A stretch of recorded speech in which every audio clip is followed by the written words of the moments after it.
Sa mga hindi marunong mag-English dyan, tapos gusto nyo mag-translate, at hindi nyo alam kung paano, yan. So, ang video na to para to sa inyo. Nga pala, ako nga pala si Mark Anthony Roscas ng Mark TV. Isa po itong tech and gaming channel. Yan, nag-unbox din tayo minsan. Yan. Yan, so search nyo lang sa Google, sa YouTube. So, ang gawin ninyo is pupunta tayo dito sa tawag dito Play Store, then search nyo is Tagalog to English Translator. Hanapin niyo yung kulay green, ito, yan o. Then ang developer niya ay si App Diary. Yan, so install na natin yan. 7.8 MB lang naman po siya. Depende na yan sa signal ninyo. Yan, so mabilis lang dito, umaga pa kasi. Ang gamit ko nga palang internet ay dito SIM card.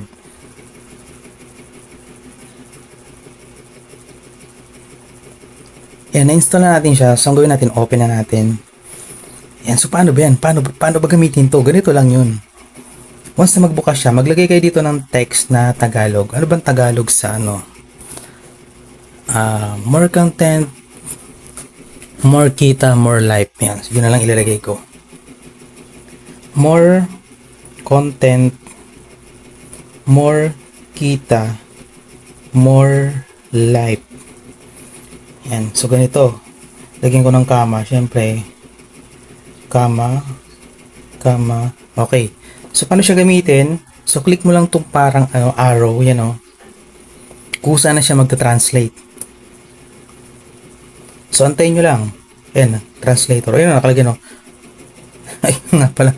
Ano nga pala yung ginawa ko? English, no? Dapat pala Tagalog. So, ulitin ko. So, paano siya ulitin? Ayan, may ads na. Ayan, para mawala yung ads agad, i-swipe mo muna siya. Sana ba yun? Ito.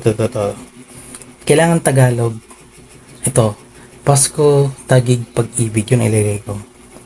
Pasko, Tagig, ay...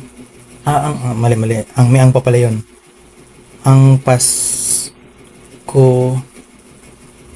sa Tagig ay Pag-ibig. Yan. So, gagawin nyo ganito. Click nyo lang to. Di magka-translate na siya.